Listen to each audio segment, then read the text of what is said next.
Hello students, welcome to Vidyam classes. आज हम discuss करेंगे सीए फाउंडेशन क्वांटिटेटिव एप्टीट्यूड में पीवाईक्यू एनालिसिस।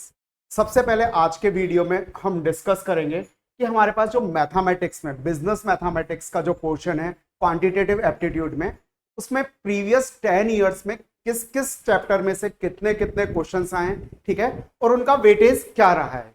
तो स्टूडेंट्स की एग्जाम पास आ रहे हैं, सारे स्टूडेंट्स की यही डिमांड रहती है कि सर किस चैप्टर की वेटेज कितनी है, किस चैप्टर में से कितने क्वेश्चंस आए। यदि ये हमें मालूम चल जाए तो हम अपनी प्रिपरेशन उसी हिसाब से करेंगे। तो आज हमारे पास डिटेल में हम एनालिसिस आपको बता रहे हैं, इसके बेसिस पर आप अपनी प्रिपरेशन कर सकते हैं।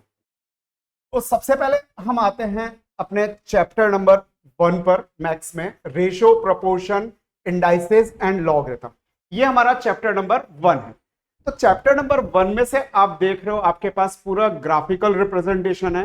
दिसंबर 22 से लेकर के मई 26 तक जितने भी क्वेश्चंस आए, तो मैक्सिमम क्वेश्चन 6 क्वेश्चंस आए इस चैप्टर में से, और मिनिमम दिसंबर 23 में 2 क्वेश्चन भी आए, ठीक है। वेरिएशंस देखो काफी ज्यादा है यहाँ पर, 2 questions, 3 questions, 4 questions, 5 questions and 6 questions.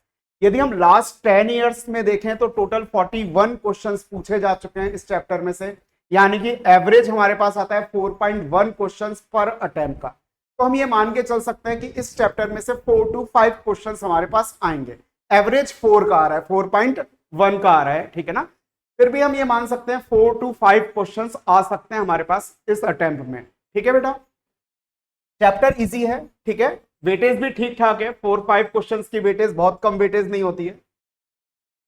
Next chapter पे हम आते हैं। नेक्स्ट चैप्टर है हमारा इक्वेशंस, ठीक है। तो देखो इक्वेशंस में से पहले काफी क्वेश्चंस आ रहे थे, ठीक है ना। देखिए 4-5 क्वेश्चंस, लेकिन यदि हम पिछले 4-5 अटेम्प्ट में देखें तो इनमें क्वेश्चन की वेटेज 2-3 क्वेश्चंस की रह गई है, ठीक है ना। और ओवरऑल 10 अटेम्प्ट का हम यदि वेटेज देखें तो अपने पास 3.6 क्वेश्चंस आ रहे हैं पर अटेम्प्ट, ठीक है। तो ये हम मान सकते हैं कि इसमें से 3 to 4 क्वेश्चंस आएंगे। आप 3 क्वेश्चंस लेकर के चलो इक्वेशंस में से, और इक्वेशन में भी हम जानते हैं 3 पार्ट है, लीनियर इक्वेशन, क्वाड्रेटिक इक्वेशन और क्यूबिक इक्वेशन। तो जो मैक्सिमम क्वेश्चंस पूछे जाते हैं इस चैप्टर में से वो पूछे जाते हैं क्वाड्रेटिक इक्वेशन में से। आपको क्वाड्रेटिक इक्वेशन अच्छे तरीके से करना है, ठीक है। लीनियर इक्वेशन के क्वेश्चंस तो वैल्यू पुट करके भी हो जाते हैं, या उसकी वर्ड प्रॉब्लम्स आती हैं, वो हम ऑप्शन की हेल्प से इजीली कर सकते हैं। क्यूबिक इक्वेशन में से भी क्वेश्चन पूछ सकते हैं, पर most important is quadratic equation. यदि हम 3 क्वेश्चंस मान के चलते हैं तो ये मानिए कि 2 क्वेश्चंस क्वाड्रेटिक इक्वेशन के डेफिनेटली होंगे, ठीक है। अब हम नेक्स्ट चैप्टर पे आते हैं। चैप्टर नंबर 3 अपना लीनियर इनइक्वालिटीज। देखिए लीनियर इनइक्वालिटीज में पहले बहुत कम क्वेश्चंस आते थे, कोई कोई अटेम्प्ट ऐसे भी रहे इससे पहले जिनमें एक भी क्वेश्चन नहीं पूछा गया। लेकिन यदि हम पास्ट 3 अटेम्प्ट देखें तो पास्ट 3 अटेम्प्ट में देखिए 3 क्वेश्चंस आ रहे हैं इसमें से, रेगुलर कंटिन्यूअसली 3 क्वेश्चंस आए। सबसे इजी चैप्टर है मैथमेटिक्स का, ठीक है ना। इजीली क्वेश्चंस हो जाते हैं, शॉर्ट ट्रिक यूज करोगे फटाफट क्वेश्चन हो जाता है, ठीक है ना। तो इसकी वेटेज 3 है, बहुत इंपॉर्टेंट हो गया। देखो इक्वेशन इतना बड़ा चैप्टर है, उसकी वेटेज भी 3 आ रही है। लीनियर इनइक्वालिटी एक छोटा सा चैप्टर है, ठीक है, उसकी वेटेज भी कितनी है, 3 है। तो आप ये चैप्टर अच्छे तरीके से करना है, ठीक है, इसमें कोई भी आप कमी नहीं छोड़ें। कुछ वर्ड प्रॉब्लम्स होती हैं इसमें, वो भी अच्छे तरीके से करें। ग्राफिकल रिप्रेजेंटेशन होता है, वो भी अच्छे तरीके से करें, ठीक है।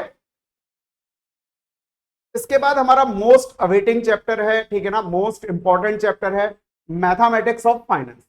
मैथमेटिक्स ऑफ फाइनेंस में आईसीआई ने प्रिस्क्राइब कर रखा है अपने सिलेबस में कि इसकी वेटेज 12 to 16 क्वेश्चन है, लेकिन ऑन एन एवरेज 14-15 क्वेश्चन इसमें से आते ही आते हैं। देखो आपको दिख रहा है पिछले 10 अटेम्प्ट्स में किसी भी अटेम्प्ट में 14 से कम क्वेश्चंस नहीं आए। हालांकि पहले किसी एक अटेम्प्ट में हुआ था कि इसमें से 7-8 क्वेश्चन ही आए थे, लेकिन ऐसा एक बार ही हुआ है, ठीक है।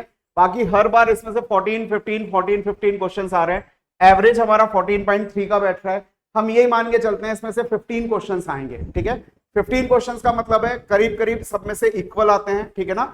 मतलब अपने पास simple interest, compound interest, simple interest में से 4-5 क्वेश्चंस आएंगे, कंपाउंड इंटरेस्ट में से भी 4-5 क्वेश्चंस आएंगे, एन्युटी में से भी 4-5 क्वेश्चंस आएंगे, और बाकी के जो 2-4 क्वेश्चंस बचे वो एप्लीकेशन ऑफ एन्युटी, ठीक है। एप्लीकेशन ऑफ एन्युटी में डिसीजन मेकिंग क्वेश्चंस हैं, ठीक है।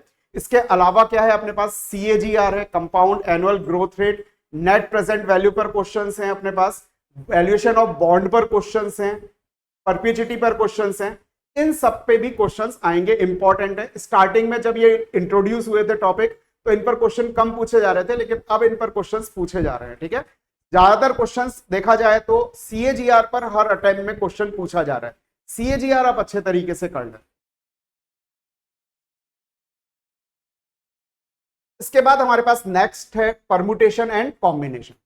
इंपॉर्टेंट चैप्टर है, क्योंकि परमुटेशन कॉम्बिनेशन यदि हमें अच्छे तरीके से आता है तो प्रोबेबिलिटी है वो अच्छे तरीके से कर पाएंगे। तो परमुटेशन कॉम्बिनेशन की यदि हम वेटेज देखें तो on an average last attempt में 4 अटेम्प्ट में 4 क्वेश्चन आ रहे हैं, और 4-5 की ही वेटेज है। देखिए यहाँ पे भी ज्यादातर 4 क्वेश्चन हैं, ठीक है।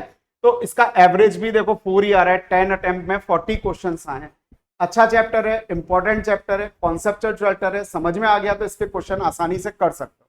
एक बात ध्यान रखना, जो चैप्टर ज्यादा टफ होता है उसमें से क्वेश्चंस इजी आते हैं, ठीक है। जो चैप्टर ज्यादा इजी होता है उसमें से थोड़ा सा घूम फिर के क्वेश्चंस देता है, और क्वेश्चंस का लेवल बढ़ता जा रहा है, ठीक है। आप लोग समझ रहे हैं ICI क्या कर रहा है, एंट्री को थोड़ा टफ कर रहा है और एग्जिट को थोड़ा इजी कर रहा है। तो फाउंडेशन और इंटर लेवल के पेपर्स थोड़े से टफर साइड जाते जा रहे हैं।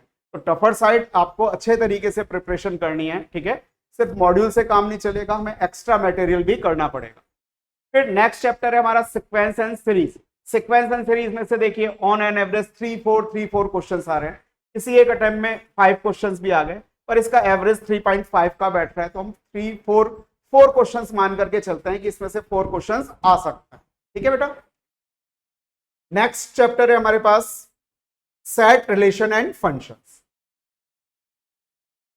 सेट रिलेशन फंक्शन की यदि हम बात करें तो सेट रिलेशन फंक्शन में आप देखिए 4-5 क्वेश्चंस आते थे पहले, लेकिन हमने इसमें से क्या किया है, लिमिट्स को अलग कर दिया। बुक में लिमिट भी साथ में दे रखी है, हमने लिमिट के अलग से बना रखा है, ठीक है ना। तो सेट रिलेशन और फंक्शन में से 3-4 ऑन एन एवरेज अब 3 मान करके चलते हैं, 3 क्वेश्चन आएंगे। इजी चैप्टर है। सेट्स में से और फंक्शंस में से ज्यादा क्वेश्चन पूछे जाते हैं, रिलेशन के क्वेश्चंस बहुत कम पूछे गए हैं अब तक, ठीक है। पर छोटा सा टॉपिक है रिलेशन भी, तो ये ध्यान रखिए 3-4 नंबर की इसकी वेटेज है। फिर हमारा differentiation and integration, non maths students के लिए सबसे डेंजरस चैप्टर माना जाता है, ठीक है ना। डिफरेंशिएशन इजी है, डिफरेंशिएशन नॉन मैथ्स स्टूडेंट्स भी कर सकते हैं। इसकी वेटेज 4 क्वेश्चंस की आ रही है। देखो किसी अटेम्प्ट में 6 क्वेश्चंस भी आए, लेकिन ICI अब इनमें से थोड़े कम क्वेश्चंस दे रहा है, ठीक है ना। चैप्टर में जो बहुत सारे टॉपिक्स हैं वो भी डिलीट कर दिए हैं, ठीक है। अब तो इसका मतलब ICI इसको बहुत ज्यादा वेटेज नहीं देना चाहता, तो इसमें से क्वेश्चंस बहुत ज्यादा पूछ भी नहीं रहा, केवल 4 क्वेश्चन पूछ रहा है। बहुत इंपॉर्टेंट टॉपिक है, बहुत बड़ा टॉपिक है, लेकिन फिर भी 4 क्वेश्चन ही पूछे जा रहे हैं, ठीक है। एक चीज और ध्यान रखना, इसमें फाइनेंशियल जो है, इसमें application of derivative and integration in commerce, ठीक है। जो ये वाला टॉपिक है, मतलब आपको मार्जिनल कॉस्ट कैलकुलेट करना है, मार्जिनल रेवेन्यू कैलकुलेट करना है, कॉस्ट फंक्शन दे रखा है तो, या फिर आपको उल्टा रिवर्स कैलकुलेट करना है आपको, ठीक है। मार्जिनल रेवेन्यू दे रखा है तो cost function calculate, revenue function calculate करो। मार्जिनल कॉस्ट दे रखा है तो कॉस्ट फंक्शन कैलकुलेट करो, मतलब इंटीग्रेशन करना है हमें। तो वो क्वेश्चन ज्यादा पूछे जाने हैं आजकल, ठीक है। तो उन पर थोड़ा सा आप फोकस करें। फिर लास्ट में हमारे पास है लिमिट एंड कंटिन्यूटी। लिमिट और कंटिन्यूटी ज्यादा टाइम नहीं हुआ इंट्रोड्यूस हुए, ठीक है। जून 24 में पहली बार आया था, उससे पहले तो ये था ही नहीं, ठीक है। इसलिए हमने यहाँ 0 शो कर रखा है। और इसके 2 अटेम्प्ट में तो इसमें क्वेश्चन ही नहीं पूछे हैं। देखो सितंबर अटेम्प्ट में 2 क्वेश्चन नहीं पूछे हैं, मतलब यदि यही चलता रहा तो इसका मतलब क्या, सितंबर 26 में भी नहीं पूछना चाहिए, ठीक है। लेकिन जरूरी नहीं आपका भाग्य अच्छा हो सकता है क्वेश्चन पूछ लें, ठीक है। वेटेज कितने मार्क्स की आ रही है इसकी, 1 मार्क्स की आ रही है, एक ही क्वेश्चन आ रहा है, और क्वेश्चन बहुत इजी आता है, ठीक है ना, जिसको हम इजीली कर सकते हैं। बहुत टफ क्वेश्चन नहीं आ रहा, बहुत इजी क्वेश्चन आ रहा है, ठीक है। एक अटेम्प्ट में आपसे, लास्ट अटेम्प्ट में ही शायद कंटिन्यूटी पर भी क्वेश्चन पूछा जा चुका है। तो आप इसको यदि कर लेंगे ना, थोड़ा सा टाइम दे देंगे, लिमिट में आधा पौन घंटा दे देंगे, तो लिमिट का क्वेश्चन हो जाएगा। इसीलिए आपको ज्यादा क्वेश्चंस नहीं करने, तो प्रीवियस अटेम्प्ट के जो क्वेश्चंस हैं वो ही कर लीजिए, तो भी आप क्वेश्चन कर पाओगे लिमिट का, ठीक है। बहुत ज्यादा नहीं पढ़ना हमें लिमिट में, थोड़ा सा पढ़ लोगे, आधा पौन घंटा दोगे, लिमिट आपका क्वेश्चन हो जाएगा, ठीक है। तो ये हमने बिजनेस मैथमेटिक्स का एनालिसिस देखा कि प्रीवियस ईयर में किस तरीके से क्वेश्चंस आ रहे हैं, ठीक है। अब नेक्स्ट वीडियो में हम देखेंगे कि किस तरीके से स्टैटिस्टिक्स और रीजनिंग में किस तरीके से PYQs आए हैं, उनका एनालिसिस देखेंगे। और साथ ही एक चीज और हम कर रहे हैं कि मैथ्स और स्टैट्स में कौन कौन से चैप्टर्स इजी हैं जो हमें पहले करने चाहिए, खास तौर पे नॉन मैथ्स स्टूडेंट्स के लिए। तो वो वीडियो भी हम नेक्स्ट अपने वीडियो जो आ रहे हैं उसमें आप देखेंगे। तो हमारे वीडियो आपको रेगुलर मिलते रहें, ठीक है ना। तो आप इसमें हमारे चैनल को सब्सक्राइब करिए, लाइक और कमेंट जरूर करिए। हम मेहनत करके आपके लिए वीडियो बना रहे हैं। यदि आप लाइक और कमेंट करते हैं तो हमें ऐसा लगता है कि हमें और वीडियो बनाने चाहिए। यदि आपको वीडियो अच्छा लगे, यूजफुल लगे, तो आप इसमें लाइक करें, कमेंट करें और चैनल को सब्सक्राइब करें। अपने फ्रेंड्स के साथ भी शेयर करें, ठीक है। तो नेक्स्ट वीडियो तक आप वेट कीजिए। नेक्स्ट वीडियो में हम स्टैटिस्टिक्स और लॉजिकल रीजनिंग का एनालिसिस करेंगे। थैंक यू, बाय बेटा।